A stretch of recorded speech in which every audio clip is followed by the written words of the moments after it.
La mañana en que mi hijo trajo a Clara a casa por primera vez, yo estaba cuerpo a tierra bajo el fregadero de la cocina, intentando arreglar una tubería que no dejaba de gotear. Tenía las manos manchadas de grasa y llevaba puesta una camisa de franela vieja, de esas que ya están rasgadas por los años de uso en el taller. Oí abrirse la puerta principal y la voz de Nacho resonando en el pasillo. «Papá, ya estamos aquí». Me tomé mi tiempo para terminar de apretar bien la junta en esta vida. Si no dejas las cosas bien cerradas desde el principio, luego siempre hay fugas. Cuando por fin salí de allí debajo, Clara me estrechó la mano con una cortesía algo forzada. Sus ojos recorrieron rápidamente la estancia, haciendo un inventario silencioso.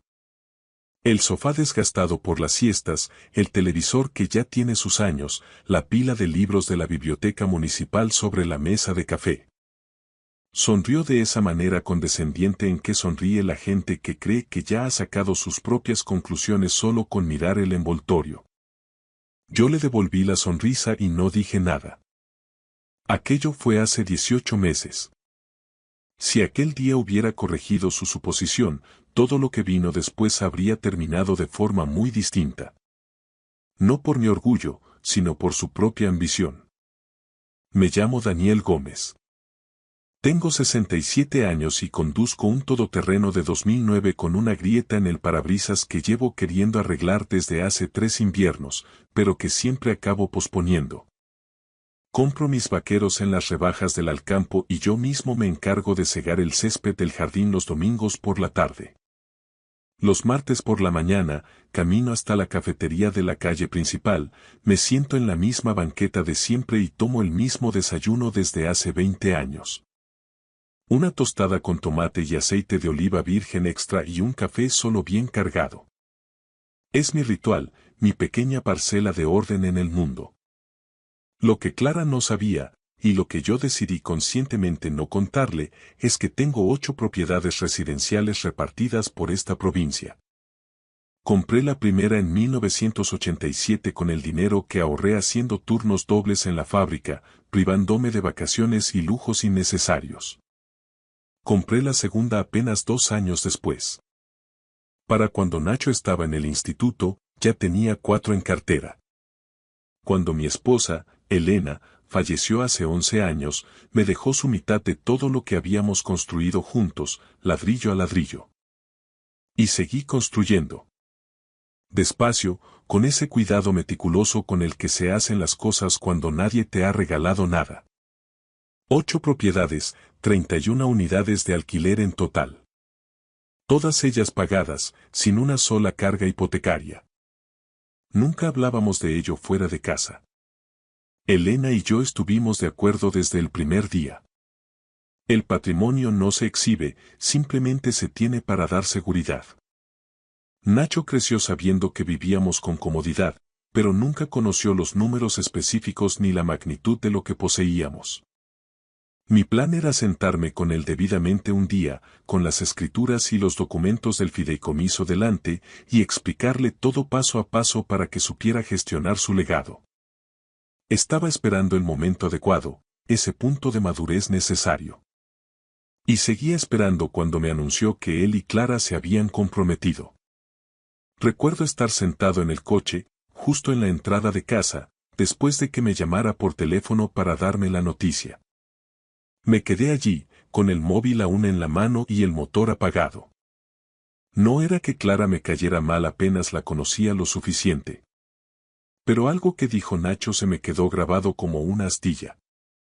Me dijo, riendo. Papá, ella dice que es muy tierno lo sencillo que vives, que le encanta tu humildad. Lo decía como si fuera un cumplido, como si mi vida fuera una especie de postal costumbrista.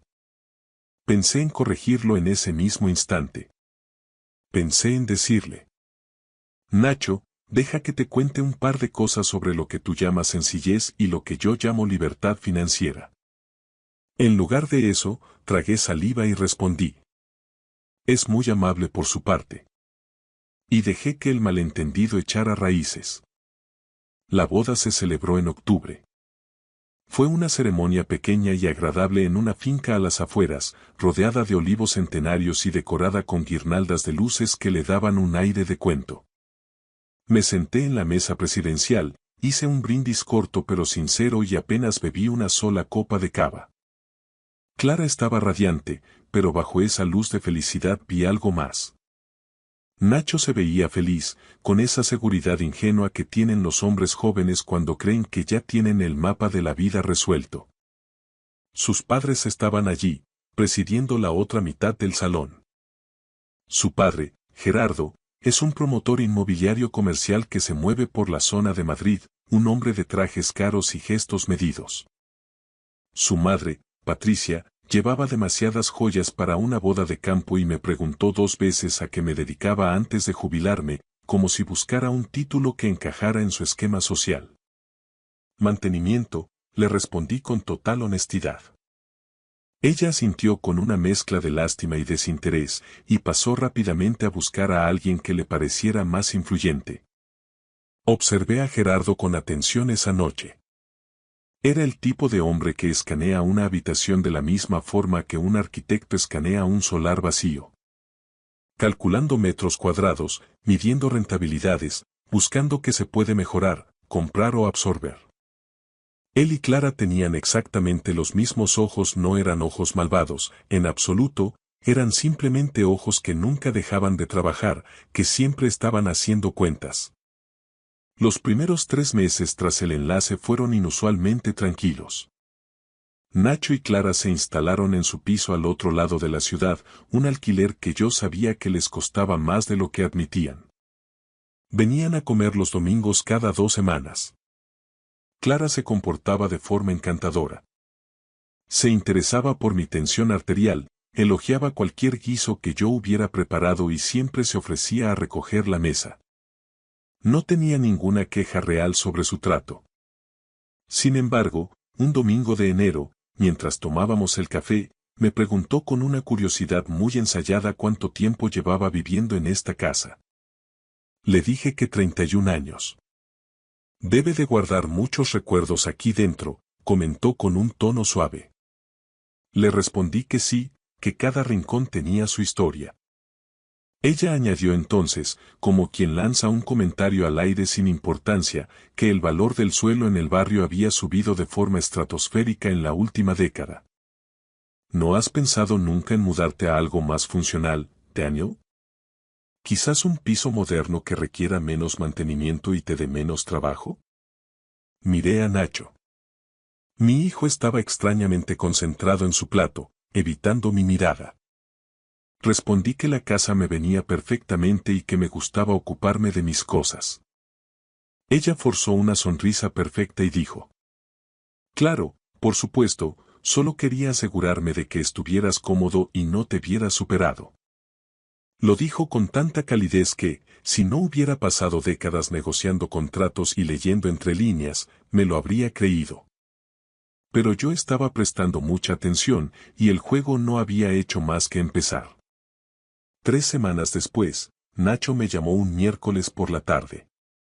Había algo en su tono, una vacilación ensayada, antes de soltar la frase. Papá, Clara y yo hemos estado hablando. Con los años, he llegado a interpretar esas palabras de la misma manera que un marinero entiende un cambio brusco en la presión atmosférica. Cada vez que las pronunciaba, sabía que un frente de tormenta estaba a punto de descargar sobre mi tejado. Me soltó que Clara había comentado, con esa preocupación tan suya, que tal vez me vendría bien un poco de apoyo con la gestión de mis finanzas personales. Se apresuró a matizar que no es que pensaran que algo iba mal, ni mucho menos, sino que gestionar un patrimonio, por pequeño que ella creyera que era, a mi edad podía volverse una carga innecesaria y farragosa. Dijo que el padre de Clara, Gerardo, conocía a un asesor financiero de esos que tienen despacho en el barrio de Salamanca, alguien muy reputado que, según ellos, me daría tranquilidad al sentarme a hablar. Escuché el silencio al otro lado de la línea y le pregunté a Nacho con calma. ¿Y de quién es la tranquilidad de la que estás hablando exactamente, hijo? Él soltó una risa nerviosa, de esas que delatan la incomodidad de quien sabe que está pisando terreno pantanoso, y respondió: Papá, por favor, solo queremos asegurarnos de que estés bien atendido. Le di las gracias con la misma cortesía gélida de siempre y le dije que lo consultaría con la almohada. Nada más colgar, marqué el número de Álvaro, mi abogado. Álvaro y yo compartimos banco en la misma parroquia desde hace 15 años. Es un hombre que entiende el valor del silencio de la propiedad privada. Él fue quien redactó la actualización de mi testamento hace 6 años. Conoce al dedillo cada finca, cada usufructo y cada documento de los fideicomisos que Elena y yo blindamos en su día. Cuando le puse al corriente, Álvaro guardó un silencio profesional durante unos segundos. Luego, con esa voz pausada de quien ha visto 1000 herencias romperse, me preguntó: Daniel, ¿quieres que empecemos a mover ficha? Mi respuesta fue clara: Todavía no, Álvaro. Quería ver hasta dónde estaban dispuestos a llegar, qué era lo que buscaban bajo el fregadero de mi vida. Le pedí que mantuviera su agenda abierta para las próximas semanas. Él, como buen amigo, no necesitó más explicaciones. Durante el mes de febrero, Clara empezó a dejarse caer por casa sin avisar. Siempre traía alguna excusa de compromiso. Devolver un tupper de cristal, traer un cargador que Nacho se había olvidado o simplemente pasar a saludar porque estaba por la zona. Entraba, se sentaba a la mesa de la cocina, tras unos minutos de charla trivial, acababa virando la conversación hacia temas que ella consideraba de alto nivel. Me lanzaba preguntas que pretendían ser casuales sobre cómo gestionaba el pago del IBI, si tenía un planificador financiero o si, dada mi situación de jubilado, había valorado los beneficios de una hipoteca inversa. Mencionó, como quien no quiere la cosa, que su padre había ayudado a muchos vecinos de su urbanización, gente ya entrada en años, a estructurar sus activos de una manera más eficiente. Pronunciaba la palabra eficiente con una sonrisa, como si me estuviera ofreciendo un regalo envuelto en papel brillante. Yo la miraba, saboreando mi café, le respondía que a mí me gustaba mantener las cosas sencillas, sin complicaciones. Ella sonreía al oír eso, confirmando en su mente la imagen del anciano modesto que no entiende cómo funciona el mundo moderno. Quiero que quede algo muy claro. No fui cruel con ella. No le puse trampas ni fingí un principio de demencia para burlarme. Simplemente me limité a responder a sus preguntas con una honestidad quirúrgica, sin ofrecer ni un ápice de información que no hubiera solicitado expresamente. Tengo 67 años, no soy un anciano senil. Llevo lidiando con juntas de propietarios, liquidaciones de impuestos, contratos de arrendamiento complejos desde mucho antes de que ella terminara el instituto. Pero Clara ya había decidido qué etiqueta ponerme. El día que me vio con la camisa rota bajo el fregadero, yo no sentía la más mínima necesidad de actualizar su base de datos. En marzo, el asedio se volvió directo. Se sentó frente a mí en la cocina, rodeando una taza de café caliente con ambas manos, me soltó: Daniel, espero que no te moleste que sea tan directa. Pero esta casa, ¿la tienes ya libre de cargas o todavía arrastras alguna hipoteca? Le aseguré que no había hipoteca alguna. Vi cómo sus dedos hacían un pequeño tamborileo sobre la cerámica de la taza. Me preguntó cuándo había terminado de pagarla. Al decirle que fue en 2003, sus ojos brillaron con un cálculo rápido. Comentó que era una suerte inmensa, que una propiedad totalmente pagada en un barrio que se ha revalorizado tanto en la última década valía una auténtica fortuna hoy en día. Luego me soltó el anzuelo. ¿Estás al tanto de por cuánto se están vendiendo los chalés similares al tuyo por aquí cerca? Le dije que tenía una idea aproximada, nada más. Fue entonces cuando sacó la artillería pesada de su padre. Dijo que la empresa de Gerardo estaba siendo muy activa en la zona, que, si alguna vez sentía la curiosidad de tener una valoración profesional e informal solo para saber mi posición real, él estaría encantado de pasarse a echar un vistazo. Sin presiones, Daniel, entre familia, añadió. Le di las gracias, le dije que era un detalle muy considerado que lo tendría en cuenta. Cuando se marchó, Me quedé de pie junto a la ventana del salón, oculto tras la cortina, observando cómo se subía a su coche. No arrancó de inmediato. Se quedó allí sentada un par de minutos, gesticulando mientras hablaba por el móvil. No necesitaba ser adivino para saber a quién estaba llamando ni qué balance de situación estaba transmitiendo al otro lado de la línea. El tablero ya estaba dispuesto. Abril trajo a Nacho a mi puerta un sábado por la mañana, solo. Entró con paso vacilante y se sentó a la mesa de la cocina. Tenía esa mirada que solía poner de niño cuando estaba a punto de pedir algo que ya sabía de antemano que era complicado. Apretaba la mandíbula de cierta manera, evitando el contacto visual y fijando la vista en el hule de la mesa en lugar de mirarme a mí. Me dijo que Clara había estado investigando un poco por su cuenta y que esperaba que yo, al menos, la escuchara. Le dije que adelante, que le escuchaba. Dijo que, según lo que Clara había consultado, la carga del impuesto sobre bienes inmuebles, IBI, en una casa de estas dimensiones podía acabar siendo asfixiante para alguien con ingresos fijos de jubilado. Añadió que su padre había sugerido una estructura en la que la titularidad de la casa podría transferirse a una sociedad limitada, SL, por motivos de optimización fiscal. Se apresuró a decir: nada más, papá, asegurando que aquello era solo para protegerme y que el propio Gerardo avalaría la constitución de la sociedad si yo necesitaba ayuda con los trámites. Miré fijamente a mi hijo y le hice la pregunta clave. Nacho, ¿quién figuraría como dueño de esa sociedad? Volvió a bajar la vista y respondió que se planteaba como una estructura conjunta. Yo y ellos dos. Le pedí que me lo repitiera despacio.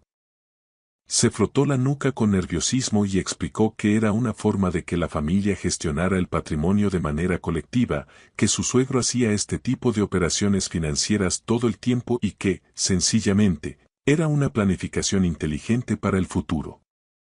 Le pregunté directamente si la idea era suya o de Clara. El silencio que siguió fue su única respuesta, y para mí, fue más que suficiente.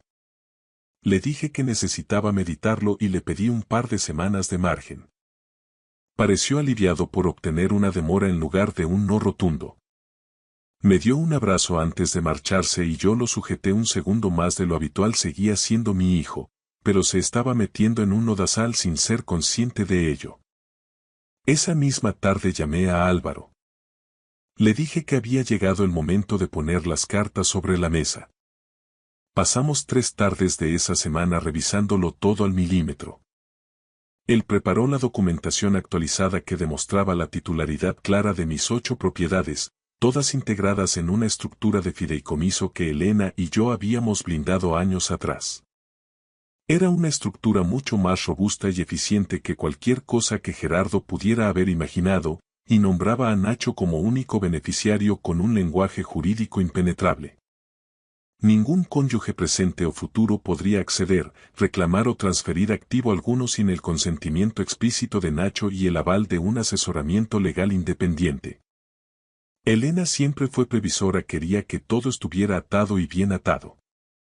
Álvaro redactó también un resumen de una sola página, una visión general en lenguaje llano de cada activo que yo poseía, y sugirió que lo compartiera cuando llegara el momento oportuno.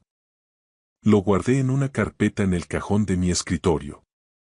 En mayo, Clara me pidió si podía traer a su padre para que nos conociéramos formalmente. Dije que, por supuesto.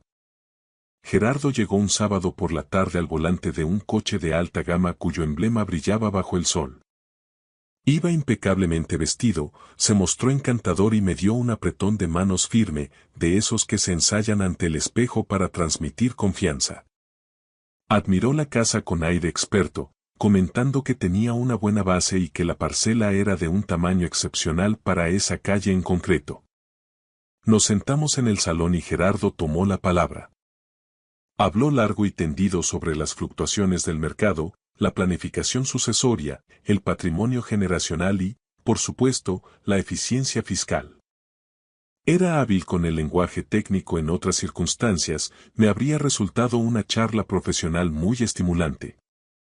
Entonces, con un gesto ceremonioso, desplegó un documento sobre la mesa de café.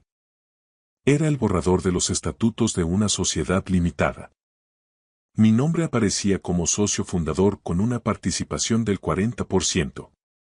Las participaciones de Clara y Gerardo, sumadas, alcanzaban el 60%. Los activos que se aportarían incluían esta casa, descrita como mi residencia principal. Gerardo lo explicó con una paciencia casi didáctica, insistió en que era una medida puramente protectora, que yo seguiría viviendo allí todo el tiempo que quisiera y que la sociedad simplemente facilitaría la gestión familiar del activo, evitando así los costosos y farragosos trámites de herencia. Dijo, mirándome a los ojos, que era exactamente lo que él haría por su propio padre. Observé el papel durante un breve silencio. Luego, miré a Gerardo y le pregunté qué sabía exactamente sobre mi situación financiera. Respondió que solo lo que Clara le había transmitido. Que era un hombre jubilado, con una pensión fija y una casa ya pagada. Asentí lentamente. Le pregunté si se había molestado en hacer alguna averiguación por su cuenta. Admitió que no lo había considerado necesario. Me levanté pidiendo disculpas por un momento. Fui a mi escritorio, saqué la carpeta del cajón, regresé al salón y me senté. Coloqué mi carpeta sobre la mesa de café, justo al lado de su borrador de sociedad, y le dije que, antes de seguir hablando de estatutos, quería compartir una información con él. El mes de abril trajo a Nacho a mi puerta un sábado por la mañana, y venía solo. Entró en la cocina con esa pesadez en los hombros que delata a quien lleva una carga que no le pertenece. Se sentó a la mesa y puso esa mirada que solía tener de niño cuando estaba a punto de pedir algo que sabía que era un error. Apretaba la mandíbula de forma mecánica y fijaba la vista en cualquier punto del hule antes que mirarme a los ojos. Me soltó que Clara había estado haciendo sus propias indagaciones y que esperaba que, al menos, yo tuviera la mente abierta para escucharla. Según su teoría, el recibo del IBI de una casa de este porte y en esta zona acabaría siendo una soga al cuello para alguien que solo cuenta con una pensión de jubilado. Dijo que su suegro había sugerido una maniobra inteligente. Transferir la titularidad de la vivienda a una sociedad limitada, SL, por puros beneficios fiscales. Añadió un nada más, papá cargado de una urgencia casi defensiva, asegurándome que esto me blindaría y que el propio Gerardo se encargaría de avalar y gestionar la constitución de dicha sociedad para que yo no tuviera que mover un dedo. Miré a mi hijo a los ojos, buscando al niño que fue, y le pregunté quiénes figurarían exactamente como administradores y dueños de esa sociedad. Bajó la cabeza y admitió que se planteaba como una estructura compartida.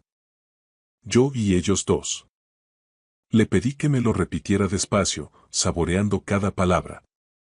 Se frotó la nuca, un gesto que siempre ha hecho cuando está bajo presión, y balbuceó que era la mejor forma de que la familia gestionara el patrimonio de manera colectiva y profesional. Le pregunté sin rodeos si aquello era una inquietud suya o si venía dictado por Clara. Su silencio prolongado y su incapacidad para sostenerle la mirada a su padre fueron la única respuesta que necesité. Le dije que necesitaba meditarlo con calma y le pedí un par de semanas de tregua. Se le vio aliviado, como si le hubiera quitado un peso de encima al no darle un no rotundo de entrada. Al despedirse, me dio un abrazo y yo lo retuve un par de segundos más de lo habitual. Al fin y al cabo, seguía siendo mi hijo y me dolía ver cómo se estaba metiendo en un avispero sin tener la menor idea de dónde se estaba metiendo. Esa misma tarde llamé a Álvaro. Pasamos 3 tardes de esa semana en su despacho, rodeados de carpetas y café frío, revisando cada cláusula.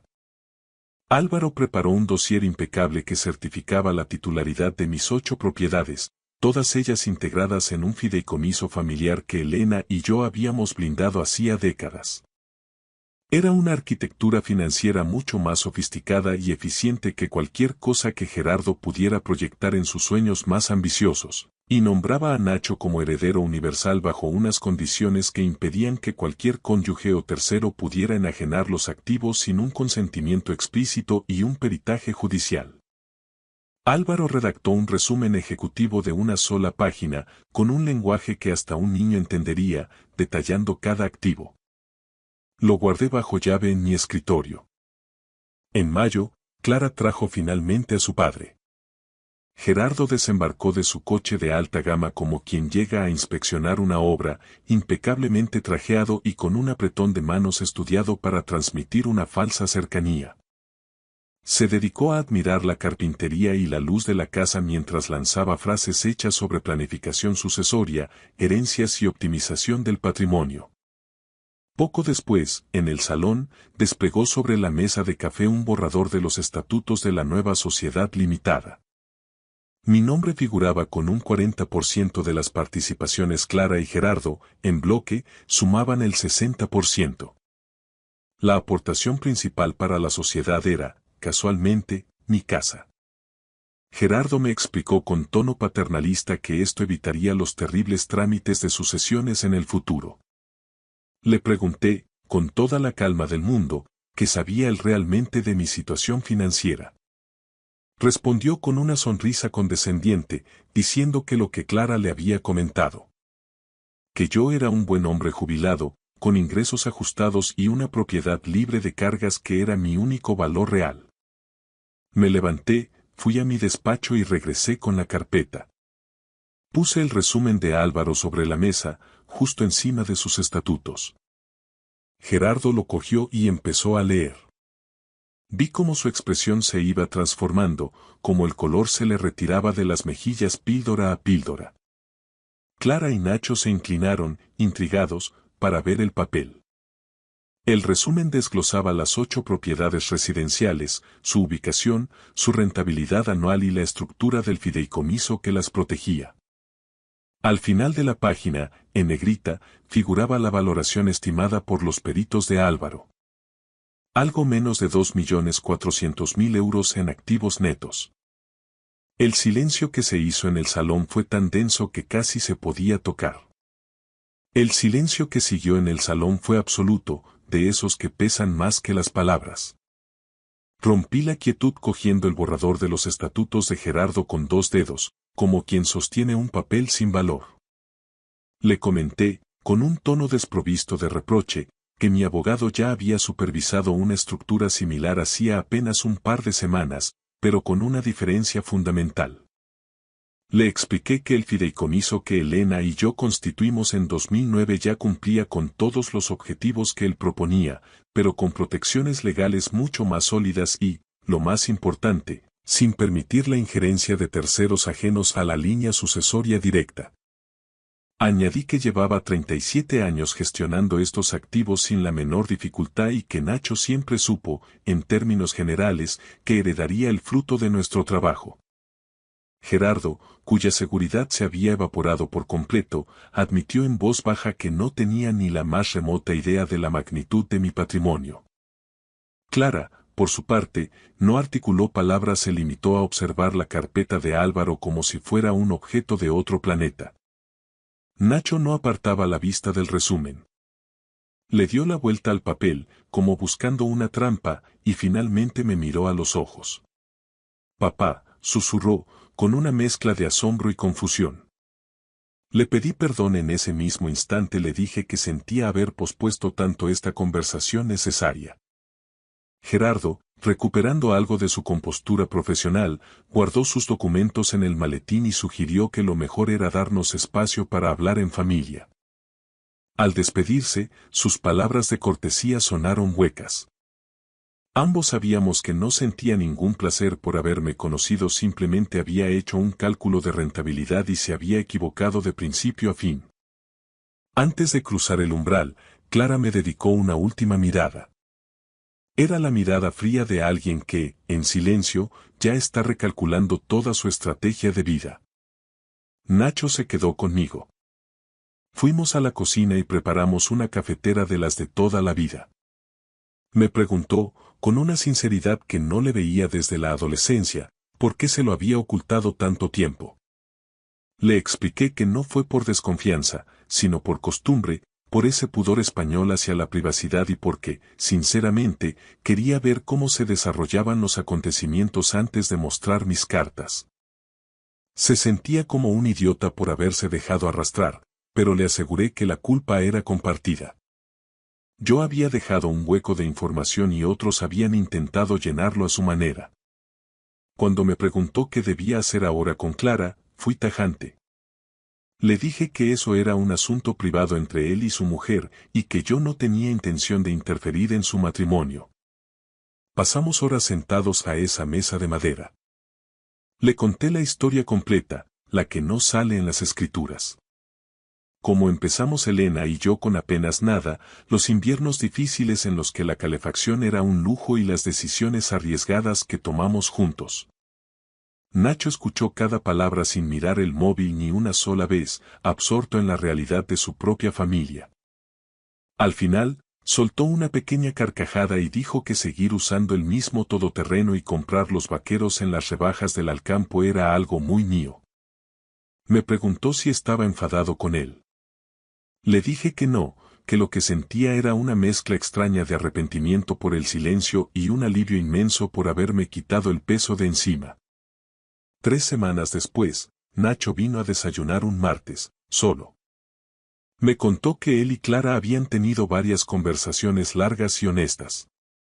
Ella había admitido que su padre la había presionado para asegurar el futuro y se sentía profundamente avergonzada por su comportamiento. Me dijo que ella quería pedirme perdón en persona. Le respondí que, por supuesto, sería bienvenida al fin y al cabo, era su esposa y, por extensión, parte de la familia. Nacho me dio las gracias por no haberme rendido con él, a pesar de mis dudas. Desayunamos juntos, compartiendo una tostada con tomate en esa misma mesa donde se habían fraguado 37 años de decisiones vitales. El lugar donde Elena solía sentarse con su café y su bendita terquedad. La luz limpia de la mañana entraba por la ventana de la cocina y, por un momento, todo parecía exactamente suficiente. Porque, a decir verdad, lo era. Gracias por escuchar la historia hasta el final. Dale like y deja un comentario. Suscríbete al canal y activa la campana para no perderte la próxima historia. Les deseo todo lo mejor. Da la vuelta al coche, Marcos, ahora mismo. Mi voz sonó tan cortante que incluso yo apenas la reconocí. Un segundo antes, estaba mirando a través del parabrisas la larga carretera comarcal que serpenteaba hacia la casa de mi hijo en las afueras de Segovia, rodeada de campos de cereal y cielos infinitos. Preparada para nuestra reunión familiar al siguiente, todo el color desapareció de mi rostro. Mis manos se quedaron frías como el granito de la sierra. Mi corazón empezó a latir tan fuerte que sentía que intentaba salirse del pecho. Mi marido me miró confundido, con esa expresión de desconcierto de quien no entiende un cambio tan brusco, y luego volvió a fijar la vista en el asfalto. «Elena, ¿qué pasa?», preguntó. «Por favor», susurré, y luego, con una urgencia que me quemaba la garganta, grité. «Da la vuelta al coche ya». Llevaba casado conmigo 40 años, lo suficiente para distinguir perfectamente cuando estaba simplemente disgustada por algún retraso y cuando estaba verdaderamente aterrorizada. No discutió más. Agarró el volante con firmeza, comprobó el retrovisor y ejecutó un giro rápido en el arcén estrecho, una maniobra decidida que nos sacó de nuestra trayectoria original. La grava restalló bajo los neumáticos. Mi respiración era rápida y superficial mientras nuestro coche se alejaba de la reunión, de aquella casa de campo donde nuestro hijo Daniel nos había prometido que habría risas, música, un asado en el jardín, globos para los nietos y un gran día de felicidad para toda la familia. Pero ahora yo sabía la verdad, porque solo unos segundos antes había visto algo que me heló la sangre en las venas. Una furgoneta negra estaba agazapada tras una hilera de encinas centenarias cerca del final de la entrada de la finca de Daniel, en un lugar donde ningún invitado aparcaría jamás. 2 hombres estaban de pie junto a ella. No llevaban bandejas de comida ni cargaban sillas plegables para la fiesta. Estaban vigilando la carretera, escrutando nuestro coche, y uno de ellos se llevó el móvil a la oreja con un gesto mecánico en cuanto nos vio llegar. Y entonces mi propio hijo salió al porche, miró directamente hacia nuestro vehículo y no sonrió. No hubo un saludo con la mano, ni un gesto de bienvenida. ¿Por qué tendría una madre que huir de su propio hijo? ¿Y qué cosa terrible nos esperaba si hubiéramos seguido conduciendo hacia ese porche? Mi nombre es Elena Cortés. Tengo 68 años, soy madre de 2 hijos y abuela de 4. Hasta ese día, creía que el peor dolor que un hijo podía causarte era la indiferencia o la frialdad de una llamada no respondida. No tenía ni la más remota idea de que un hijo pudiera hacer algo que hiciera a su propia madre temer por su integridad física. Mientras Marcos conducía con celeridad, tratando de ganar distancia, no dejaba de lanzarme miradas de soslayo. Elena, dime algo, me estás asustando, me pidió. Me giré en mi asiento y miré por la luneta trasera. Nadie nos seguía todavía, pero el horizonte vacío no me calmó. Mi pecho seguía sintiéndose apretado, como si el aire de Castilla se hubiera vuelto sólido. No vayas a la casa, dije con voz trémula. No pares en ningún lugar cerca de aquí. Simplemente conduce hacia la autovía. Él asintió, apretando la mandíbula. Así era Marcos. Firme, tranquilo, el tipo de marido que no necesitaba todas las respuestas de inmediato para actuar cuando la situación lo requería. Aún así, podía sentir cómo su preocupación densa llenaba el habitáculo del coche. Condujimos en un silencio sepulcral durante casi 5 minutos antes de que entrara en una vieja gasolinera con el cartel algo desgastado y una pequeña cafetería de carretera pegada a ella. Era el típico lugar de paso donde los transportistas paraban a tomar un café solo y un pincho de tortilla. Había un par de personas cerca de los surtidores y una mujer mayor regaba unas macetas de geranios junto a la puerta del local. Parecía seguro.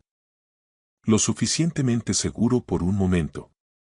Marcos aparcó al lado del edificio, lejos de la vista directa desde la carretera, y apagó el motor. Ahora me miró a los ojos, exigiendo la verdad. Cuéntamelo todo. Abrí la boca, pero por un segundo las palabras se quedaron atascadas en una garganta reseca.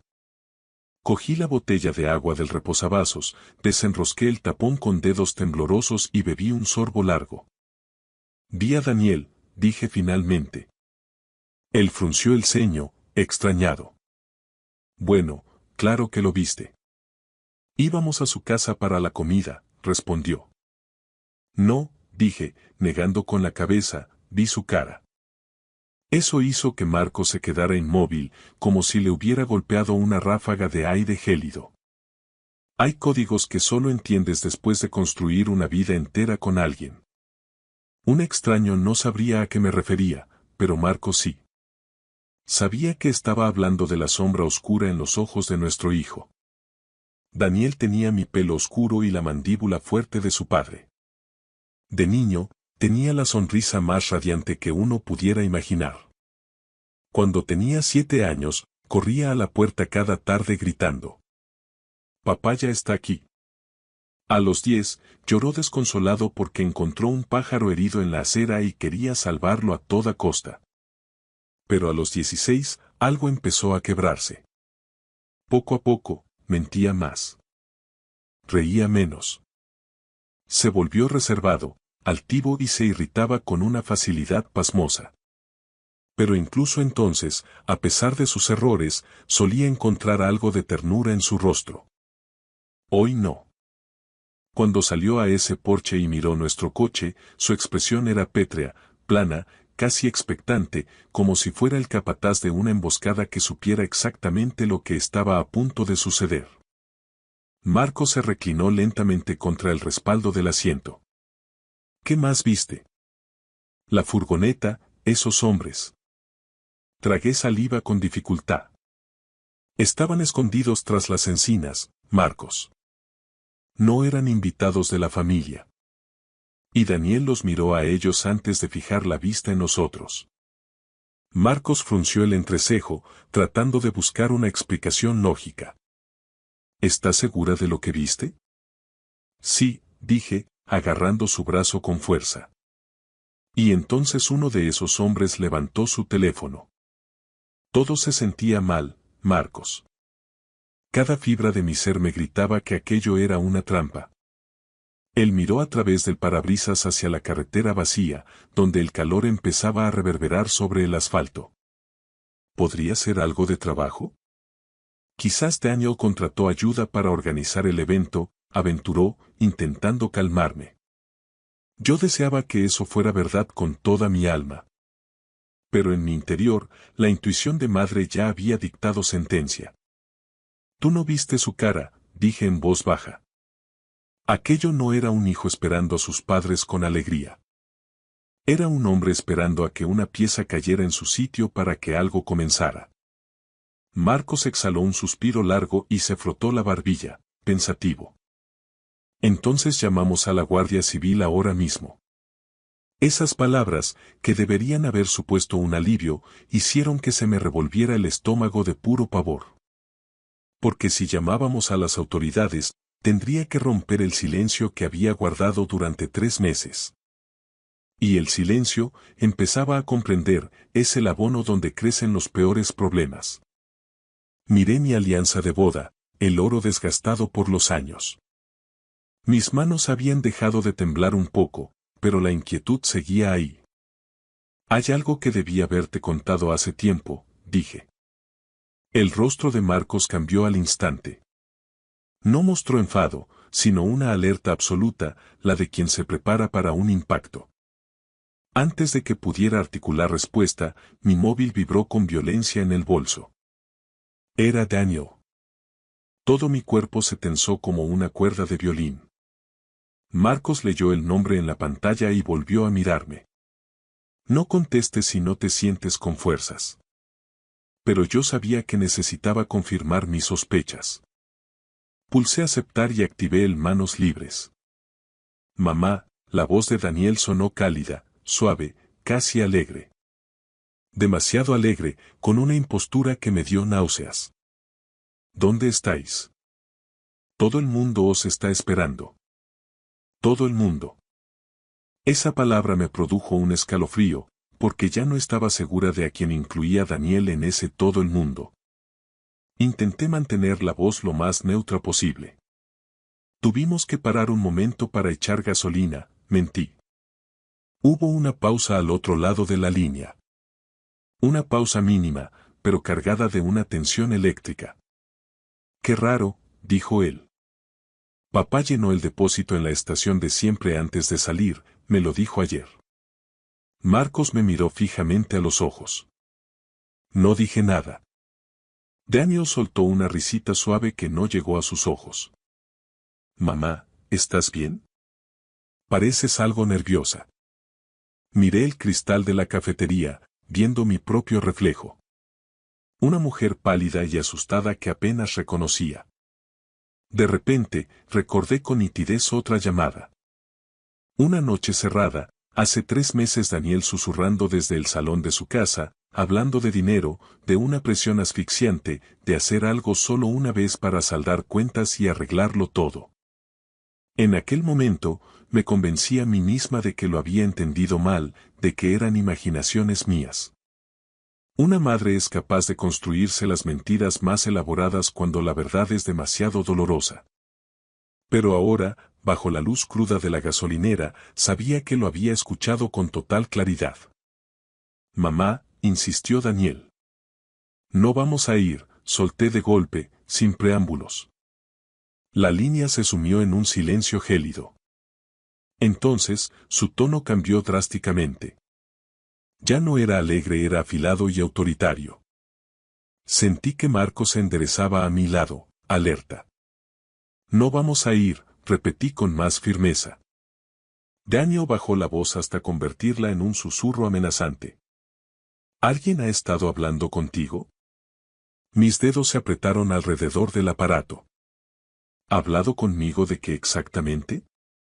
Otra pausa densa. Luego regresó su voz suave, pero ahora sonaba falsa, como una sonrisa pintada sobre una grieta. Estás actuando de forma muy extraña, mamá. Los niños están impacientes por veros. Lucía ha preparado ese ponche segoviano que tanto te gusta, el de la pastelería del centro. Lucía era su esposa. Dulce en las formas, pero quirúrgica con las palabras, siempre abrazando un segundo de más y sonriendo con una insistencia agotadora. Yo solía pensar que simplemente se esforzaba demasiado por encajar en la familia. Últimamente, había empezado a sospechar que nos observaba a todos de la misma manera que un cerrajero analiza una puerta cerrada, buscando siempre el punto exacto donde insertar la llave. Diles a los niños que lo siento mucho, dije, y colgué antes de que pudiera replicar. Por un instante, el único sonido en el coche fue el zumbido eléctrico del viejo cartel de la gasolinera y el siseo lejano de un camión frenando en la autovía cercana. Marcos se volvió hacia mí, con el rostro surcado por la preocupación. Elena, por lo que más quieras, ¿qué está pasando de verdad? Cerré los ojos con fuerza. 3 meses atrás, Daniel vino a casa solo, sin la aparente calidez de Lucía ni el alboroto de los niños. Parecía exhausto, inquieto, evitaba el contacto visual. Pidió un café, pero apenas mojó los labios. Me confesó que había cometido errores en unas inversiones, que estaba en un callejón sin salida. Luego admitió que Lucía también arrastraba deudas importantes, deudas que no podían ignorarse. Fue entonces cuando, con una naturalidad que ahora me aterraba, me preguntó si todavía guardaba las copias autorizadas de las escrituras de la casa en el cajón de la seguridad. En aquel momento me reí, pensando que era una pregunta descontextualizada, y le dije: ¿a qué viene eso ahora? Él también se rió, pero fue una risa mecánica, solo de labios para afuera, mientras sus ojos permanecían fríos. Ahora, en este aparcamiento de carretera, cada pieza encajaba con una violencia brutal. La invitación repentina, la insistencia de Daniel en que llegáramos mucho antes que el resto de los tíos y primos, y la forma en que Lucía me había enviado varios mensajes asegurándose de que traíamos la carpeta azul con las notas simples del registro de la propiedad. Decía que los niños necesitaban ver los documentos antiguos para un trabajo de historia del colegio. La furgoneta, los tipos apostados, la mirada depredadora de mi hijo. Miré a Marcos y finalmente pronuncié las palabras que me habían quemado por dentro. Creo que Daniel no quería una comida familiar, Marcos, susurré. Creo que nos quería allí a solas para presionarnos. Creo que busca las escrituras, el acceso a los ahorros de toda nuestra vida. Y tal vez algo más. Y estoy convencida de que esos hombres estaban allí para asegurarse de que no dijéramos que no. Marcos me miró atónito, con una palidez que me asustó. Antes de que pudiera articular palabra, el teléfono vibró de nuevo. Esta vez era un mensaje de texto de Lucía. No lo hagas más difícil de lo que tiene que ser, Elena. Vuelve ahora mismo o Daniel no tendrá otra elección. Se me heló la sangre. Marcos leyó el mensaje por encima de mi hombro y su expresión se endureció como el acero. En ese preciso instante, una furgoneta negra, la misma que había visto en la entrada de la finca, salió de la autovía y entró lentamente en el aparcamiento de la gasolinera. Cuando la puerta del conductor se abrió, vi a uno de los tipos que vigilaban la entrada bajar del vehículo y clavarnos la mirada. Marcos lo vio al mismo tiempo que yo. No hubo gritos ni aspavientos. Con una calma tensa, buscó las llaves, arrancó el motor y dijo con una voz que no admitía réplica: agáchate ahora mismo. Porque aunque las escrituras estuvieran a buen recaudo, el peligro que representaba nuestro propio hijo acababa de personificarse frente a nosotros. Porque aunque las escrituras originales estuvieran a buen recaudo en la caja de seguridad del banco, el daño ya era profundo. Daniel nos había robado la confianza, había falsificado mi firma con una frialdad que me erizaba la piel e intentó tendernos una emboscada con esos matones apostados en su propia casa. El problema no era un simple legajo de papeles, era la podredumbre que había crecido en el seno de nuestra familia. La voz de la inspectora de la Guardia Civil, la agente Jiménez, volvió a sonar por el manos libres del coche con una autoridad gélida. Esa información es vital para el atestado. Por su seguridad, no salgan de casa de su hija esta noche. Aseguren todas las entradas. Es muy probable que necesitemos que vengan mañana a primera hora a la comandancia para prestar declaración completa y cotejar los documentos que hemos logrado interceptar. Aquí estaremos, no se preocupe, respondió Marcos, con la voz ronca por el cansancio y la decepción. Tras colgar, un silencio espeso y plomizo se instaló en la cocina de mi hija Clara. Ella se sentó lentamente frente a mí, con el rostro pálido bajo la luz amarillenta de la lámpara del techo. Mamá, dijo con una delicadeza que me dolió más que un reproche. Tengo que preguntarte algo, y no es por hurgar en la herida. ¿Alguna vez le diste a Daniel razones para pensar que podía llegar a este extremo y que tú, pasara lo que pasara, seguirías protegiéndolo? La pregunta me escoció como sal en una llaga abierta porque era dolorosamente justa. Miré mis manos entrelazadas durante un largo rato, buscando una excusa que ya no existía. Sí, admití con un hilo de voz. Se las di todas. Marco soltó un suspiro silencioso. No era un gesto de enfado, sino de una tristeza infinita, la de quien ve naufragar el trabajo de toda una vida. Era cierto. Yo había erigido un muro de protección alrededor de Daniel demasiadas veces. Y no me refería a las rodillas raspadas o a los típicos líos de la adolescencia, eso es lo que hace cualquier madre. Me refería a los momentos críticos, a los peligrosos, esos donde el amor deja de ser un refugio para convertirse en complicidad silenciosa. Recordé cuando Daniel tenía 15 años y lo pillaron hurtando unos auriculares en el Corte Inglés. Le juré al encargado de seguridad que el chico estaba pasando un duelo terrible por su abuelo y que no coordinaba bien sus actos. Cuando a los 19 le pidió una suma importante de dinero a su hermana y jamás se la devolvió, le pedí a Clara que corriera un tupido velo, que su hermano simplemente estaba buscando su camino. O aquella cena de Navidad, cuando él ya tenía 27 y le gritó a Marcos de forma humillante por un préstamo denegado. Yo me limité a sacar el postre, cambiar de tema con una sonrisa forzada y actuar como si la armonía familiar no se hubiera hecho añicos en aquel mismo instante. Cada vez me repetía el mismo mantra. Lo hago por mantener la unidad familiar. Ahora, en la cocina de Clara, veía la cruda realidad.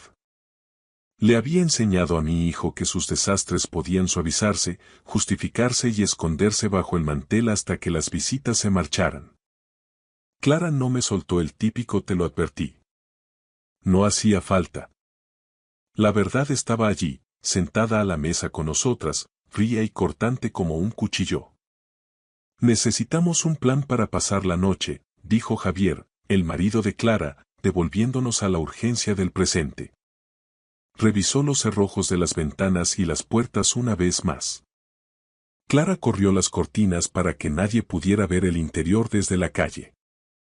Marcos llamó al servicio de emergencias del banco para asegurarse de que cualquier intento de acceso a nuestra caja de seguridad quedara bloqueado de inmediato.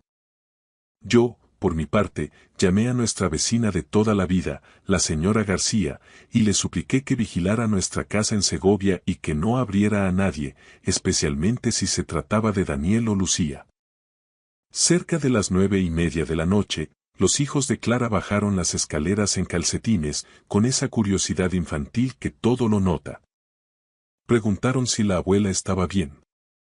Esbocé mi mejor sonrisa de "aquí no pasa nada", esa que usamos los adultos para no contagiar nuestro pavor a los pequeños, pero no los engañé. Mateo, el mayor, se acercó y me susurró al oído mientras me abrazaba. Mamá dice que el tío Daniel ha hecho algo muy feo. Le acaricié la mejilla con ternura. Ha tomado algunas decisiones muy equivocadas, cielo. ¿Estás a salvo aquí con nosotros?, preguntó con la seriedad de un hombrecito que intenta descifrar el caos de los mayores. Sí, aquí estoy segura, le aseguré, y en ese momento, rodeada de los míos, quise creerlo de verdad. Aquello casi me rompe por dentro. Los niños tienen el don de ir al grano. ¿Estás a salvo? ¿Estás bien? Los adultos, en cambio, enterramos esas dudas bajo capas de orgullo, decoro y excusas baratas.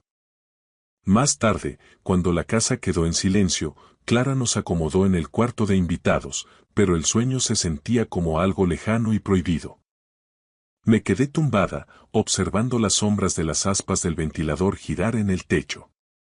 A mi lado, la respiración de Marcos era entrecortada, sabía perfectamente que él también estaba librando su propia batalla mental.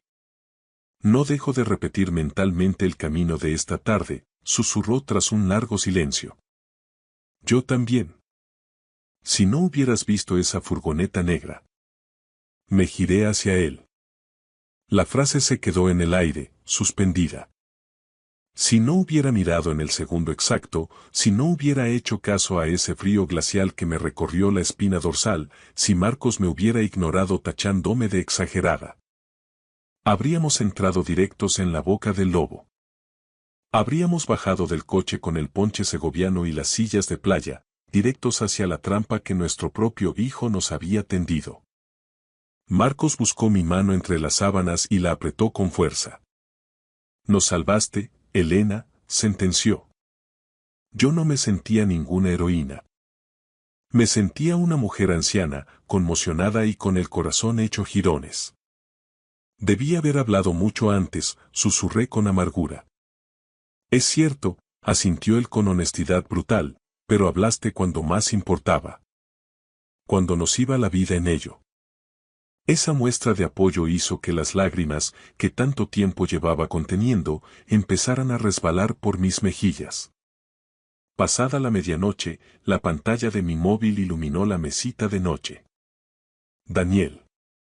Todo mi cuerpo se tensó como si hubiera recibido una descarga. Marco se incorporó de inmediato. No tienes ninguna obligación de responder, Elena. Pero sentía que debía hacerlo. Necesitaba cerrar ese círculo. Salí al pasillo para no inquietar a los niños y me llevé el teléfono a la oreja. Durante un segundo que pareció eterno, solo escuché su respiración pesada y el murmullo de un motor al ralentí, como si estuviera hablando desde un coche aparcado en mitad de la nada. Mamá, dijo. Su voz no contenía ni rastro de la ira anterior ni de la falsa dulzura del porche, era la voz de alguien roto y exhausto. ¿Dónde estás, Daniel? Pregunté, tratando de mantener la compostura. Eso ya no importa. A la Guardia Civil le importa mucho. Él soltó una risita amarga, casi cínica. ¿Así que de verdad has ido a por todas? ¿Me has denunciado? Tú nos perseguiste con matones en furgonetas, hijo. ¿Qué esperabas que hiciéramos? ¿Que nos quedáramos a esperar el golpe? No se suponía que llegara tan lejos. Respondió él con la voz quebrada. Ahí estaba de nuevo su frase fetiche. No se suponía. Como si una emboscada con documentos falsos y delincuentes a sueldo pudiera ser algo limpio, un mero trámite administrativo. Me apoyé contra la pared, sintiendo que el peso del mundo caía sobre mis hombros. Dímelo de una vez, Daniel, sin más mentiras. ¿Quiénes son esos hombres que estaban en tu finca? Tras un silencio sepulcral, su voz llegó como un susurro. Un prestamista.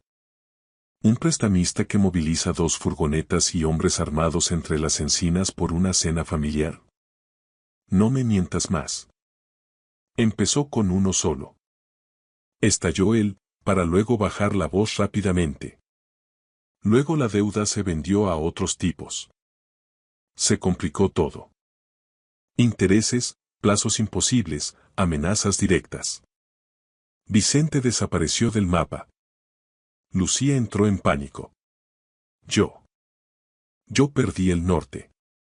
Ese nombre de nuevo. Vicente, su socio en aquellos negocios turbios que nunca terminamos de entender. ¿Dónde está Vicente ahora? No lo sé, te lo juro por mis hijos, dijo, y por primera vez en meses, sentí que decía la verdad. Cerré los ojos, tratando de asimilar la magnitud del desastre. ¿A cuánto asciende la deuda, Daniel? Silencio. Daniel, dímelo. 280.000 euros, masculló. Mis piernas flaquearon y tuve que sentarme en el suelo del pasillo. Sabía que estaba en apuros, pero aquello era un abismo financiero. ¿Cómo habéis podido llegar a eso? Porque intentaba levantar la empresa. Gritó, desesperado. Porque cada vez que estábamos a punto de cerrar un contrato, algo fallaba. Retrasos en la maquinaria, permisos que no llegaban. Los obreros exigían su jornal. Lucía me decía que con una buena operación lo arreglaríamos todo de golpe. Vicente repetía. Pide ahora, ya pagaremos después. Y la bola de nieve se hizo gigante. Y en lugar de pedir ayuda con honestidad, decidiste que lo mejor era robarnos a nosotros. Que no era un robo. Gritó de nuevo, bajando el tono al segundo. Iba a devolver hasta el último céntimo en cuanto saliera el proyecto de la sierra. Casi me entra un ataque de risa por la pura incredulidad de sus palabras. Era la risa de quien contempla las ruinas de toda una vida de confianza. Falsificaste mi firma, Daniel. Eso es un delito. Era solo una práctica. No pensaba usar esa versión. ¿Práctica para qué? Pregunté con una frialdad que me asustó a mí misma. ¿Para ensayar cómo convertirte en el hombre que vende a sus padres para salvar su pellejo? Él guardó silencio. Entonces formulé la pregunta que me quemaba las entrañas. ¿Sabías que esos hombres podían hacernos daño físico? Su respuesta no fue inmediata, y ese vacío de 3 segundos me dio la respuesta más terrorífica antes de que hablara. Les pedí que no os asustaran demasiado, confesó finalmente. Demasiado. Me deslicé por la pared hasta quedar sentada en el suelo frío. Esa palabra me cayó como un jarro de agua helada. Como si el miedo fuera algo que se pudiera graduar con un potenciómetro, como si el peligro pudiera dosificarse y seguir siendo algo moralmente aceptable. Mamá. Su voz temblaba, sé lo mal que suena esto ahora. Suena exactamente a lo que es, Daniel. Estabas desesperado. ¿Y por eso nosotros teníamos que hundirnos contigo? No, por ahí no paso. Su voz se quebró al otro lado. Por un instante, escuché otra voz cerca de él, una voz femenina, rápida y afilada. La de Lucía. Luego, el sonido seco de una puerta de coche al cerrarse. Me puse en pie de un salto. ¿Está Lucía contigo? No hubo respuesta. Daniel, respóndeme, ¿están mis nietos con vosotros en ese coche? No. Al menos eso. Pero lo que dijo a continuación me revolvió el estómago. Ahora ella me echa la culpa de todo el plan. ¿Cómo no? Conocía bien el perfil de Lucía. Encantadora bajo los focos, pero experta en desviar la culpa hacia los demás en cuanto se apagan las luces. Sin embargo, sabía que esto no era solo obra de ella. Nadie puso una pistola en la sien de Daniel para que nos invitara a esa finca. Nadie lo obligó a seguirnos cuando vio que dábamos la vuelta. Esas fueron sus propias decisiones. ¿Qué quieres de mí a estas alturas? Le pregunté con amargura. Sus palabras sonaron pequeñas, casi infantiles, como si el tiempo hubiera retrocedido 20 años. Diles. Diles que no quería haceros daño de verdad. Miré hacia el pasillo en penumbra. Por un momento absurdo, dejé de oír al hombre acosado por las deudas y volví a escuchar al niño que lloraba por un pájaro herido. Pero entonces recordé las furgonetas negras, las escrituras falsas, el mensaje amenazante de Lucía y las palabras cooperar y no demasiado.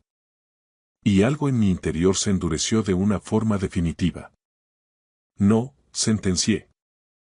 Se escuchó su inhalación profunda al otro lado. Tienes que ser tú quien diga la verdad. Tienes que entregarte, Daniel. Esta es la única oportunidad que te queda para que tu vida vuelva a ser algo honesto. No será fácil, ni bonito, ni rápido, pero será la verdad. Ve a la comandancia de la Guardia Civil. Cuéntales todo. Nombres, papeles, cada una de las mentiras. O sigue huyendo y conviértete para siempre en el hombre que finges no ser. Hubo un silencio donde solo se oía el latido de mi propio corazón. Luego, susurró con un resentimiento antiguo. Siempre quisiste más a Clara que a mí. Ese reproche me golpeó con tal fuerza que casi suelto el teléfono. Era una herida tan vieja, una excusa tan manida. Y oírla ahora, en mitad de este naufragio, hizo que todo encajara. Esa era la narrativa que él se había construido para justificar sus actos. La creencia de que otro era el favorito, el que lo tenía más fácil, y que por tanto las reglas morales no se le aplicaban a él. Daniel, dije con una calma gélida, esa es la mentira con la que te has alimentado durante décadas para no madurar. Clara asumió sus responsabilidades. Clara siempre dijo la verdad, incluso cuando la dejaba en mal lugar. Clara aceptaba un no por respuesta. Tú querías un rescate permanente sin tener que ser honesto. Querías amor sin humildad. Y no es lo mismo. Siguió un silencio eterno. Si me entrego, destrozarán a esta familia, dijo finalmente. No, Daniel, respondí. Eso ya lo has hecho tú solito. Y colgué. Me quedé en el suelo del pasillo durante mucho tiempo, con el móvil en el regazo, mirando a la nada. Finalmente, Marcos abrió la puerta del cuarto y me encontró allí. Se sentó a mi lado sin decir una sola palabra. Me apoyé en su hombro y lloré con una pena profunda, una de esas que nacen en el fondo del alma y parecen no tener fin. Por la mañana, ya no me quedaban lágrimas. Clara preparó café en silencio. Javier llevó a los niños al colegio tras inventarse una emergencia familiar para que no hicieran preguntas. Marco se afeitó con una mano que solo tembló una vez frente al espejo. Yo me puse una blusa azul sencilla y unos pantalones grises, el tipo de ropa que te hace sentir que puedes afrontar lo peor con la espalda recta. En la comandancia, todo se volvió oficial, sólido y atrozmente real. Revisamos las copias de los documentos que la Guardia Civil había recuperado. Había poderes notariales temporales, autorizaciones de venta de propiedades, formularios de aval para préstamos de alto riesgo y un borrador indignante que le habría otorgado a Daniel el control total sobre todos los activos de la familia si se firmaba durante lo que ellos llamaban con cinismo un periodo de asistencia a corto plazo. Cada página que pasaba me dejaba más fría. La inspectora Jiménez se sentó con nosotros mientras analizábamos el material. Esto se preparó con mucha prisa, explicó señalando los papeles. Hay fallos legales evidentes y la redacción es descuidada, pero con la presión adecuada, la confusión de una reunión familiar y suficientes firmas arrancadas en una sola tarde, podrían haber causado un daño patrimonial irreparable antes de que ustedes se dieran cuenta. El rostro de Marcos se ensombreció de pura rabia contenida. Yo seguí pasando hojas hasta llegar a la que contenía mi firma de práctica. Allí estaba mi nombre, burdamente copiado pero lo suficientemente parecido como para provocarme náuseas. Elena Cortés. Me quedé mirándolo tanto tiempo que las letras dejaron de parecerme mías. Jiménez nos preguntó si reconocíamos la caligrafía de las anotaciones al margen. Vaya si la reconocía. Parte era de Daniel, pero otra parte. Estaba casi segura de que pertenecía al trazo afilado de Lucía. Y entonces llegó el golpe que no esperaba. Jiménez deslizó una fotografía tomada sobre la mesa del comedor de Daniel tras el registro. En una esquina, medio oculta por un bloc de notas legal, había una cartulina amarilla. Se me cortó la respiración. Conocía esa cartulina de memoria. Eran mis fichas las que usaba para recetas, recordatorios y notas de la casa. Estaba en el cajón de mi cocina en Segovia hacía apenas un mes. Pedí verla de cerca. La inspectora amplió la imagen en su pantalla. La nota, escrita a mano, decía: Traer carpeta azul. Preguntar por acceso al banco. Mantener a Marcos calmado. Si es necesario, separarlos. La habitación pareció inclinarse bajo mis pies. Marcos se tensó a mi lado. Separarlos. Mi boca se quedó seca. Aquello ya no era solo por el dinero. Era un plan de control psicológico, de división deliberada para presionar a un progenitor sin que el otro estuviera presente para apoyarlo. Jiménez preguntó si había algún antecedente familiar que apuntara a esta premeditación. Y de repente, un recuerdo me golpeó con la fuerza de un rayo. 2 semanas atrás, durante el festival de danza de mi nieta Emma, Lucía me apartó del grupo. Sonreía y charlaba sobre los disfraces de los niños y el tráfico de Segovia. Luego, con una naturalidad pasmosa, me preguntó si Marco seguía llevando su medicación para el corazón en el bolsillo interior de la chaqueta cuando íbamos de viaje. En aquel momento, pensé que era un gesto de cariño y preocupación. Ahora, la sangre huyó de mi rostro. Me preguntó específicamente por tus pastillas del corazón, le dije a Marcos. El silencio que siguió fue aterrador. La inspectora se puso en alerta máxima. ¿Qué preguntó exactamente? Lo repetí palabra por palabra. Marcos palideció visiblemente. ¿Crees que planeaban separarme de mi medicación para presionarnos? Preguntó él con voz trémula. Miré la cartulina amarilla de nuevo. Mantener a Marcos calmado. Si es necesario, separarlos. Mi corazón latía desbocado. Quizás solo significaba distraerle o llevarle a otra habitación con alguna excusa. Pero cuando la gente empieza a planificar basándose en el miedo ajeno, todas las explicaciones inocentes mueren por el camino. Jiménez se levantó de su asiento. Tengo que hacer una gestión urgente. Salió de la sala con el otro agente, dejándonos en una estancia de interrogatorios que, de repente, se sentía asfixiante. Marcos me miró con un horror silencioso en los ojos. Elena. Busqué su mano sobre la mesa de metal. Estás aquí, Marcos. Estás conmigo. Estamos a salvo. Por ahora, sentenció él. Y esa era la única verdad. Por ahora. Unos minutos más tarde, la inspectora regresó. Su expresión me indicó de inmediato que el día iba a empeorar incluso antes de que volviera a sentarse. Hemos localizado a Lucía, dijo sin preámbulos, pero no en las circunstancias que esperábamos. Se me hundió el estómago. La hemos encontrado en un hostal a unos 30 kilómetros al este de aquí, continuó. Intentaba huir con una cantidad importante de dinero en efectivo, joyas de familia y una carpeta con registros financieros sustraídos. Y no estaba sola. Apreté la mano de mi marido con fuerza. ¿Quién estaba con ella? ¿Daniel?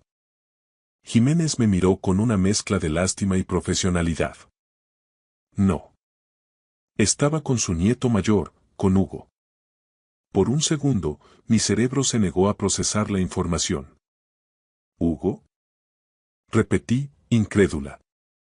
Sí, asintió ella. Estaba con el chico. Sentí una presión en el pecho tan fuerte que tuve que llevarme la mano al esternón. Hugo era el primogénito de Daniel y Lucía, un chaval de 14 años todo codos, zapatillas de marca y bromas a medio terminar. Todavía se le olvidaba dónde dejaba la mochila y siempre pedía ración doble de sirope en las tortitas de los domingos. Tenía edad para entender muchas cosas, pero no para ser arrastrado al fango de los planes criminales de sus padres. ¿Le ha pasado algo? ¿Está herido? Preguntó Marcos con voz quebrada. Físicamente está ileso, respondió Jiménez.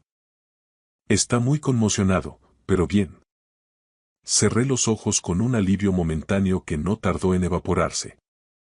¿Por qué demonios estaba Hugo con Lucía en un hostal de carretera con documentos robados mientras Daniel seguía en paradero desconocido? Jiménez retomó la palabra. Estamos tratando de averiguar si el chico fue por su propia voluntad, si entendía la gravedad de la situación o si Lucía lo estaba utilizando simplemente como cobertura para pasar desapercibida. Ahora mismo está bajo la custodia de un oficial de apoyo juvenil y un psicólogo de servicios sociales. No deja de preguntar por su abuela Elena. Eso fue lo que terminó de romperme. Ni los papeles falsos, ni la traición económica. Fue esa frase. No deja de preguntar por su abuela. Me cubrí la cara con las manos y respiré hondo, luchando por no desmoronarme frente a los agentes. Marcos me rodeó los hombros con su brazo. Clara, que había permanecido en silencio contra la pared, soltó un susurro ahogado. Oh, Dios mío. Hugo no. Hay un detalle más, añadió la inspectora. Hugo le ha confesado al consejero que escuchó a sus padres discutir violentamente anoche, justo después de que el coche de ustedes diera media vuelta en la entrada. Dice que Lucía quería largarse de inmediato con los documentos y todo lo que pudieran cargar en el coche. Daniel, por lo visto, insistía en quedarse para seguir buscando la caja metálica, porque estaba convencido de que allí guardaban las escrituras originales de la finca del lago. Se separaron en mitad de la noche. Lucía se llevó a Hugo y huyó.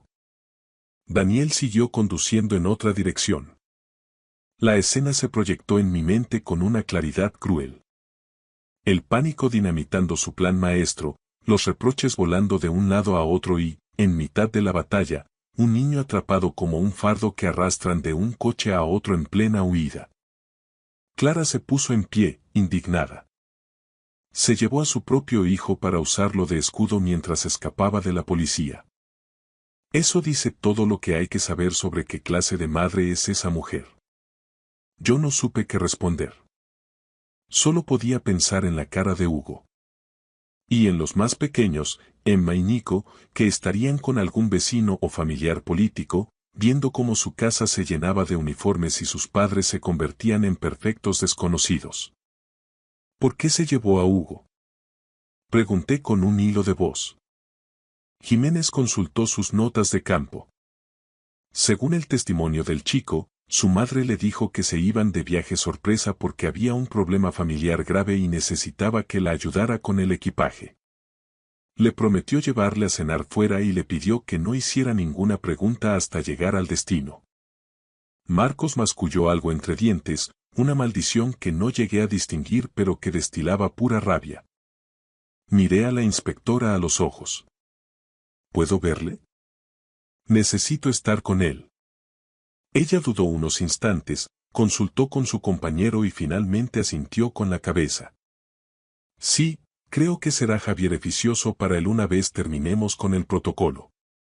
Pero antes, Elena, necesitamos saber si Hugo pudo haber sido testigo involuntario de algo más o si sus padres lo usaron previamente de alguna forma. Me enderecé en la silla, obligándome a ser útil. Pregúnteme lo que necesite. Han utilizado a Hugo anteriormente para hacerles llegar mensajes, traer sobres, abrirles la puerta de casa. Ese tipo de recados que parecen niños. Al principio, mi instinto fue decir que no, que jamás harían algo así. Pero entonces, como piezas de un dominó cayendo, recordé escenas que en su día me parecieron tiernas o inofensivas. Hugo apareciendo en casa con sobres del trabajo de papá, Hugo entrando en nuestra cocina antes que nadie para ayudar a la abuela con la bandeja, o aquella vez que Hugo me preguntó, con una entonación extrañamente forzada, si el abuelo todavía guardaba el juego de llaves de repuesto en el jarrón de cerámica de la entrada. La vergüenza regresó, más ardiente que nunca. Sí, dije con pesadumbre. Quizá en ese momento no quise verlo, pero la respuesta es sí. Lo usaron. Clara me lanzó una mirada cargada de una tristeza infinita. Jiménez tomó nota rápidamente. Nos están ayudando mucho más de lo que imaginan. Quizá fuera cierto, pero no me sentía aliviada. Me sentía como si estuviera desandando el camino de mis propios errores, poniéndoles nombre y apellidos uno por uno, mientras el suelo se abría bajo mis pies. Pasamos otra hora interminable entre declaraciones oficiales y reconstrucciones de horarios. La comandancia se sentía gélida, con esa iluminación fluorescente que no deja lugar a las sombras, llena de pasos apresurados y teléfonos que no dejaban de sonar. En algún momento alguien trajo vasos de café. Cogí el mío, pero se quedó frío sobre la mesa, se me había olvidado cómo se bebía. Finalmente, cerca del mediodía, la inspectora Jiménez nos condujo a una sala más pequeña, con asientos más mullidos y una caja de pañuelos de papel sobre la mesa de madera. Había una psicóloga junto a la ventana y, sentado en un rincón con los hombros hundidos, estaba Hugo. En cuanto nuestras miradas se cruzaron, el chico rompió a llorar con un desconsuelo que me partió el alma. Crucé la estancia antes siquiera de ser consciente de que mis piernas se movían. Él se puso en pie y se lanzó contra mí, un amasijo de brazos largos, miedo y ese olor a limpio de los niños. Me sujetó con una fuerza desesperada, como si yo fuera la única tabla de salvación en mitad de su naufragio. Le rodeé con mis brazos y le susurré al oído la única verdad que podía ofrecerle en ese momento. Estás a salvo conmigo, Hugo. Ya pasó todo. Estás a salvo. Lloró sobre mi blusa igual que cuando tenía 6 años y se caía en el parque. Marcos se acercó y puso su mano firme sobre el hombro del chico. Tranquilo, campeón. Ya estamos aquí. Hugo levantó la vista hacia él, con los ojos hinchados y enrojecidos por el llanto. Yo no lo sabía, abuelo. Te juro por lo que más quieras que yo no sabía lo que estaban tramando con esos papeles. Lo sabemos, hijo, le cortó Marcos con ternura. Lo sabemos perfectamente. No es culpa tuya. Nos sentamos los tres juntos, formando un pequeño círculo de resistencia contra la tormenta que acababa de empezar. Hugo, con la voz entrecortada por el llanto pero con una honestidad que nos desarmó, nos confesó que, en la superficie, los preparativos de la reunión parecían de lo más normales. Habían encargado comida a un catering local e incluso habían avisado a algunos tíos y primos lejanos para que se pasaran a media tarde. Sin embargo, Lucía les había insistido a él y a la pequeña Emma en que el abuelo y la abuela llegarían mucho antes porque tenían que despachar unos asuntos de negocios familiares, cosas aburridas de adultos. Daniel había estado fuera de sí toda la mañana, paseando por el porche y consultando su teléfono móvil de manera obsesiva, con una ansiedad que contagiaba a cualquiera que se le acercara.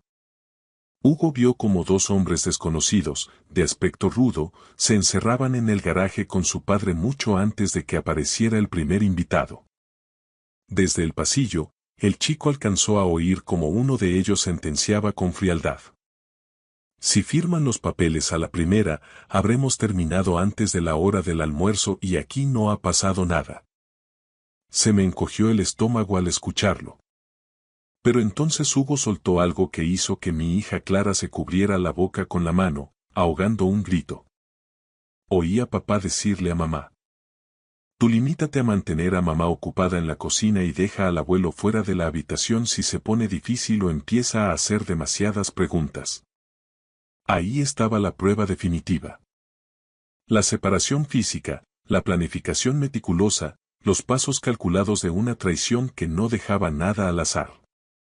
La psicóloga de apoyo le preguntó a Hugo, con mucha dulzura, si sabía qué tipo de papeles eran los que tanto mencionaban.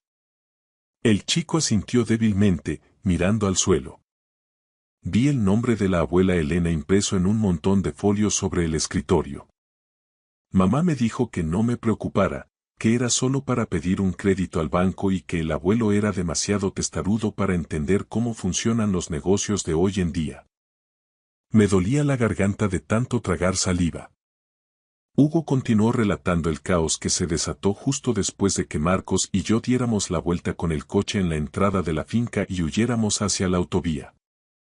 Daniel, al ver que su plan se desmoronaba, estalló en un ataque de ira y volcó una de las mesas preparadas en el porche de un puntapié.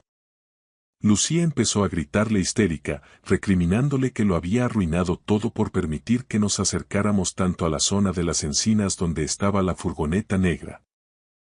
Fue entonces cuando uno de los matones intervino, gritando que el tiempo se había acabado y que, si Daniel no podía pagar, alguien más se encargaría de cobrar la deuda de una forma mucho menos diplomática. Ese alguien más nos dejó un rastro de hielo en la columna. Incluso en aquel momento, bajo la protección de la Guardia Civil, seguíamos sin saber quién movía realmente los hilos de aquel desastre. Hugo explicó que Daniel se subió a su coche y se marchó a toda prisa con la mirada perdida y una furia ciega al volante. Lucía, por su parte, corrió por toda la casa vaciando el joyero y metiendo fajos de efectivo y carpetas de documentos en bolsas de deporte.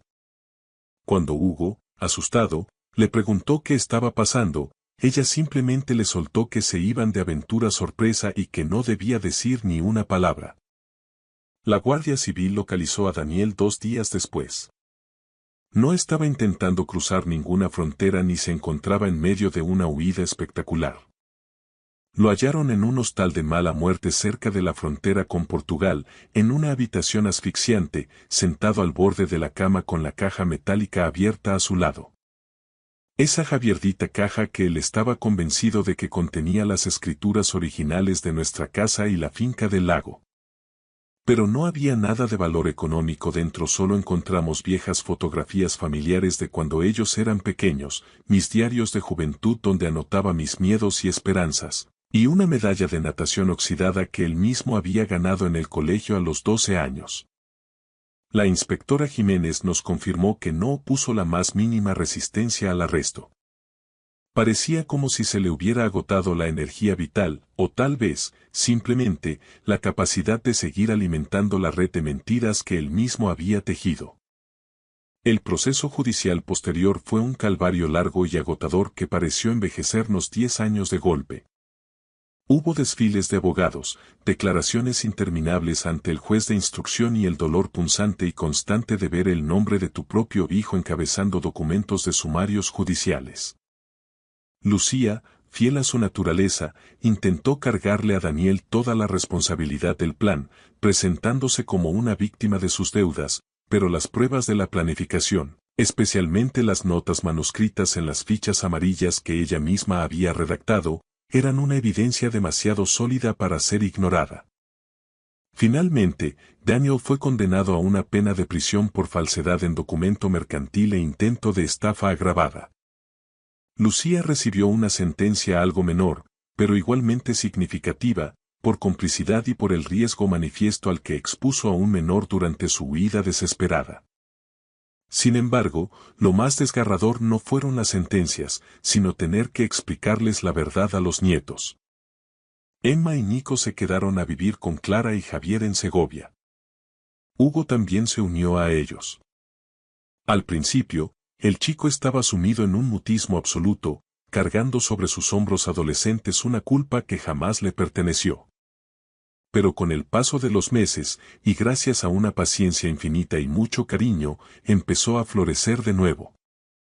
Un año después de aquel fatídico día en la carretera comarcal, decidimos celebrar una reunión familiar de verdad. Esta vez no hubo furgonetas negras apostadas en las sombras, ni secretos que quemaran en el pecho, ni hombres vigilando desde la distancia. La celebramos en el jardín de casa de Clara, bajo unas guirnaldas de luces cálidas que parpadeaban suavemente con la brisa del atardecer. Había sillas de madera, una fuente enorme de ensaladilla rusa, limonada casera para los niños y la música de un pequeño altavoz que se cortaba cada vez que el pequeño Nico, entusiasmado, bailaba demasiado cerca del aparato. Hugo estaba junto a la barbacoa, ayudando a Marcos a asar unas hamburguesas mientras charlaban de fútbol. Emma me ayudaba a colocar las servilletas con un esmero que me recordaba a mí misma. Nico corría en círculos por el césped hasta que se caía muerto de risa. Nadie pedía firmas de documentos. Nadie escrutaba el horizonte con miedo. Al caer la tarde, Hugo se acercó y se quedó en silencio a mi lado mientras observábamos cómo el resto de la familia reía y compartía anécdotas. Esto se siente diferente, ¿verdad, abuela? Dijo con una media sonrisa. Es diferente, Hugo. Es mejor, le respondí, apretándole la mano con ternura.